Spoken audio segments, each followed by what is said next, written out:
My name is Alice. You know how life throws you curveballs when you least expect it? Well, mine came hurling at me at 39, right in the middle of what I thought was my settled, predictable life. After my first marriage tanked, I swore off the whole idea. No more ties, I'd tell myself, burying my days in the scent of roses and lilies at my little flower shop. That was, until David walked in. It was a regular Tuesday, or so I thought, me behind the counter, sorting through a new shipment of carnations, when he came in. First thing I noticed? He looked as out of place in a flower shop as a cat in a swimming pool. Tall, with hands that clearly were more used to hard hats than delicate petals, he stood by the entrance, scanning the place like he was planning a construction project rather than picking out flowers. "Can I help you?" I asked, trying not to sound as amused as I felt. "Yeah," he started, scratching the back of his head. "I need a bouquet. For my mom. It's her birthday." His straightforwardness was refreshing, if not a bit blunt. I guided him through some choices, explaining what each flower symbolized, but he waved it off. "Look, I don't need the fancy stuff. Just something that says, 'Happy birthday, Mom,' without making my wallet cry." I chuckled, picking out a few blooms that wouldn't break the bank. "Here, how about this?" He eyed the bouquet, then nodded. "That'll do. How much?" As I rang him up, he glanced around the shop, his gaze landing on a picture of me at a flower show. "You do all this yourself?" "Yeah," I said, wrapping up his bouquet. "It's my little kingdom of chaos." He laughed, a deep, genuine sound that made me look up. "I like that. A kingdom of chaos. Fits the bill for a flower shop." The transaction was smooth, and as he handed over the cash, he paused. "Hey, you got plans Friday night?" I raised an eyebrow, not sure if I heard him right. "Excuse me?" "For dinner. I mean, if you're free. I owe you one for helping me out." It took me a second. "You're asking me out?" "Yeah," he said, the corner of his mouth tilting up. "I guess I am." I should have said no. I had a rule about dating customers, especially ones that buy bouquets for their moms. But something about his straightforwardness, that glint in his eye, made me throw caution to the wind. "Sure," I found myself saying. "Why not?" "Great," he beamed. "I'll pick you up at 8. The rest of the day passed in a blur, his visit replaying in my mind. I wasn't sure what I was getting myself into. After closing up, I called my best friend, Jessie. "You did what?" Jessie's voice blasted through the phone. "I said yes to a date. With a customer," I repeated, bracing for the lecture. "Girl, have you lost your mind? What about your no dating rule?" I sighed, leaning against the counter. I know. But there's something about him. He's different." "Different, huh?" Jessie chuckled. "Well, don't come crying to me when he turns out to be a frog instead of a prince." I laughed, shaking my head. "Thanks for the vote of confidence." That simple dinner date? It morphed into something neither of us expected. What started as casual outings became late-night talks, and those talks, they turned into an affair that was anything but casual. David was like a hurricane, sweeping into my life, turning everything upside down in the best way possible. Before I knew it, I was in love. Deeply. Madly. The kind of love I'd convinced myself didn't exist for me anymore. One night, sprawled on the couch after another one of our movie marathons, David looked at me, his eyes more serious than I'd ever seen. "Marry me," he said, no preamble, no ring, just raw honesty in his voice. I laughed, thinking it was a joke. But the look in his eyes told me everything I needed to know. "You're serious?" As a heart attack, he shot back, a grin breaking through. "I'm crazy about you. Let's do this." For real. It was nuts. Insane. We hadn't even been together that long, but when something feels right, you just know. And with David, everything felt right. So, I said yes. Just like that, I was engaged, stepping into a future I'd never dared to dream of. Who would have thought that a year after saying I do, I'd be staring at a pregnancy test, two pink lines glaring back at me. Not me, that's for sure. After everything with my first marriage, kids were the last thing on my mind. Yet, there I was, about to start a whole new chapter with David, one that neither of us had planned for. "Babe, you in there?" David's voice came through the bathroom door, laced with a mix of concern and curiosity. "Yeah, just give me a minute," I called back, trying to keep my voice steady. When I finally stepped out, pregnancy test in hand, David knew. His eyes widened, and for a moment, neither of us spoke. The silence was deafening. "So, what's the verdict?" he asked, his voice a notch higher than usual. I held up the test, watching as his face transitioned from shock to something I couldn't quite place. Was it fear, excitement, or a mix of both? "We're gonna have a baby," I said, the words feeling foreign on my tongue. David stepped forward, wrapping me in a hug so tight it almost hurt. "Wow," he whispered. "Just, wow. We're gonna be parents." "Scared?" I asked, burying my face in his chest. "Terrified," he admitted. "But hey, we're in this together, right?" "Right," I agreed, though the fluttering in my stomach suggested my body wasn't as convinced. The next few weeks were a blur of doctor's appointments, morning sickness, and a never-ending carousel of emotions. With David often away on business trips, I found myself navigating this new reality solo. It wasn't easy, but the thought of the little life growing inside me kept me going. One evening, after a particularly rough day of nausea, I was sprawled on the couch when David called. "Hey, love, how's my favorite girl and our little bean?" he asked, his voice a balm to my frazzled nerves. "Your little bean has had me hugging the toilet all day," I grumbled, though a smile crept onto my lips at his enthusiasm. "Ah, the joys of pregnancy," he chuckled.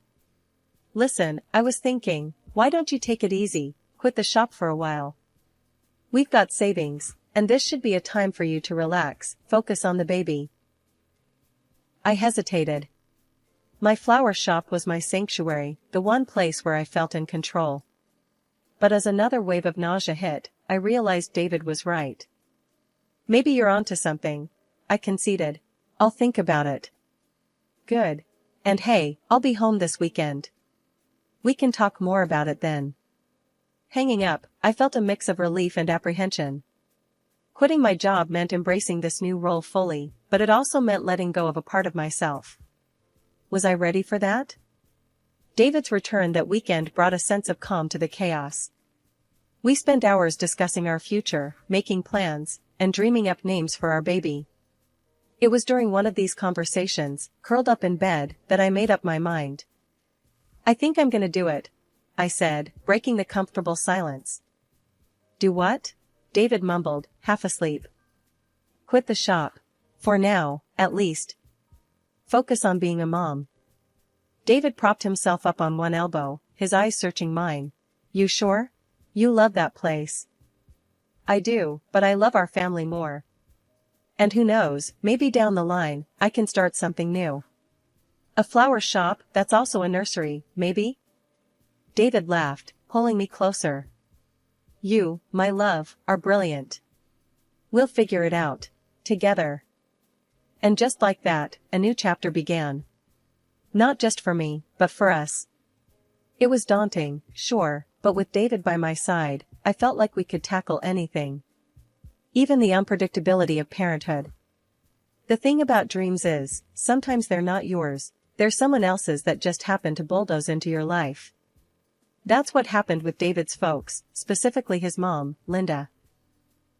One lazy Sunday, Linda was over, again, gushing about the house. "Oh, darling, this place is just divine. So spacious, so elegant.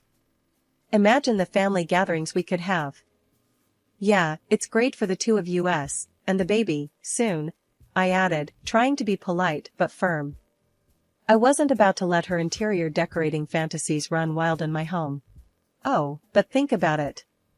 With me and Greg here, you'd have all the help you'd need with the baby." Linda was like a steamroller, paving over any hint of resistance with well-meaning but suffocating enthusiasm. Greg, David's dad, was a quieter sort. He'd usually just nod along to whatever Linda was saying, adding a thoughtful here and there. But even he seemed a bit more invested this time. It's a big house, dear. Lots of room for family. I glanced at David, hoping for some backup, but he was conveniently engrossed in something on his phone. Coward. Look, Linda, Greg, I appreciate the offer, really, I began, mustering all the patience I had. But David and I are looking forward to figuring this out on our own. We need our space, you know? Linda's face fell slightly, but she recovered quickly, her smile a bit too tight. Of course, darling, we understand. Just remember, we're here if you need us. The conversation shifted, thankfully, but the weight of it lingered like a bad smell. David caught me in the kitchen later, away from the prying ears. Hey, I know my mom can be a bit much, he started, looking sheepish. But you handled that well. A bit much? I scoffed, leaning against the counter. She's planning to move in, David. That's not a bit. That's a whole lot of much. David sighed, running a hand through his hair. I know. I'll talk to them, okay? Just give me some time. Time, I muttered. Sure. Because what we have plenty of right now is time and space to accommodate everyone else's dreams. David winced. I get it. I do. And I'm on your side, babe. Team us, remember? Team us seems to be playing a man down lately, I said, not quite ready to let him off the hook yet. He wrapped his arms around me, pulling me close. I'm here. And I promise, no unwelcomed guests in our future. Just us and the little one. I wanted to believe him, really. But the thing about unwelcome dreams is they have a way of showing up, invitation or not. And Linda, with her big dreams and steamroller tactics, wasn't the type to give up easily. The day Linda convinced me to go shopping with her was the day I realized patience was a virtue I desperately needed more of. It'll be fun, she had exclaimed, dragging me to what she called a little retail therapy. I should have known better. We hit the first store, and everything was fine until we got to the counter. Linda suddenly patted her purse and coat with a look of faux surprise. Oh dear, I seem to have left my wallet. Can you cover this, darling? I'll pay you back as soon as we get home. I was taken aback, but nodded, sliding my card across the counter. Sure, no problem. But then it happened again. And again. By the fourth store, my patience was wearing thinner than the soles of my shoes. We were in some fancy boutique, Linda holding up a dress that cost more than my monthly mortgage. Isn't this just darling? She gushed, not waiting for my response before heading to the checkout. As she once again performed her now familiar wallet pat-down, I felt something snap inside me. Linda, this has got to stop. I can't keep buying stuff for you. She looked at me, feigning confusion. But dear, it's no bother for you, is it? You've got plenty. A little shopping spree won't hurt. I clenched my jaw, trying to keep my cool. It's not about the money, Linda. It's the principle. You keep forgetting your wallet. Doesn't seem quite fair, does it? Her face turned a shade I had only seen on overripe tomatoes. Fair? I thought we were family. Family helps each other out. Helping is one thing. This is taking advantage, I retorted, my voice firmer than I intended. She scoffed, placing the dress back on the rack with more force than necessary. Fine. I didn't realize I was such a burden. As we left the store, the silence between us was as heavy as the bags in my hands. The drive home was tense, and by the time we pulled up to the house, I was mentally drafting an apology. But before I could say anything, Linda turned to me, her voice softer. Look, I'm sorry. I just got carried away. You know how it is. I nodded, though I really didn't. It's okay, Linda. Let's just try to communicate better, okay? No more surprises at the checkout. That shopping trip with Linda was an eye-opener, not just about her, but about the kind of boundaries I needed to set. So, when she came knocking again, all smiles and invitations to hit up some sale at a fancy clothing store, I was ready with my answer. "Thanks, but no thanks, Linda. I'm not really up for shopping," I said, hoping she'd catch the hint and leave it at that. But Linda, ever persistent, didn't skip a beat. "Oh, come on. That's fine, dear. Just lend me your card, then. I saw this darling dress on sale, and it would be a shame to miss it." I stared at her, sure I'd misheard. "My card? You want to use my credit card?" "Well, yes," Linda said, as if it was the most natural request in the world. "You've got plenty, and we're family, aren't we?" The audacity floored me. "Linda, I'm not going to fund your shopping sprees. That's not how I use my money." Her face turned a shade I'd never seen on her before, caught between embarrassment and anger. Without another word, she huffed out of the house. A week passed with no word from Linda, which suited me just fine. Then, out of the blue, she showed up with Greg in tow, both of them wearing their best concerned in-laws faces. "We've been thinking about you, dear. With the baby coming and all, you'll need all the help you can get," Greg started, his voice gentle. "And we'd be more than happy to move in, help out with the little one," Linda added, as if the previous week hadn't happened. I couldn't believe we were back to this conversation again. "Thanks, but no. David and I have got it covered. We don't need any extra help." David, who'd been quiet up to this point, finally chimed in. "Mom, Dad, we appreciate it, but we're not looking to change our living situation. Please, let's not bring this up again." Their faces fell, a mix of surprise and disappointment, but they didn't push further. Not then, anyway. Linda and Greg left with a lot less cheer than they'd arrived with, and I was left wondering how many more rounds we'd have to go through before they finally got the message. When the time came to have our baby, everything that could go wrong did. The doctors said our baby had serious health issues right from the start. Heart pounding, I begged David to come home, but work had him tied up across the country. Instead of him, I got Linda at the hospital, filling the room with her dramatics and blame. "If only you'd had kids sooner," she kept saying, as if I needed that on top of everything else. Giving birth was the hardest thing I've ever done, especially knowing what was coming. When our baby didn't make it, something inside me broke. I've been stuck in that moment ever since, lost in a fog of grief. David finally got back and tried his best to pull me through, holding me while I cried, sitting with me in silence when I couldn't find the words. But Linda, she just couldn't grasp the depth of our loss. She actually suggested shopping to get over it, as if a new pair of shoes could fill the hole in my heart. We had it out then, her telling me I was being dramatic, and me too tired of her insensitivity to hold back any punches. Our home, filled with the echoes of a joy that never came to be, became a prison. The walls, the empty nursery, every corner a reminder of what we'd lost. "I can't stay here," I whispered one night, the admission a crack in the dam I'd built around my heart. David held me, his own tears mingling with mine. "Then we'll leave," he said, the decision made in the face of our shared agony. "We'll start anew, somewhere else.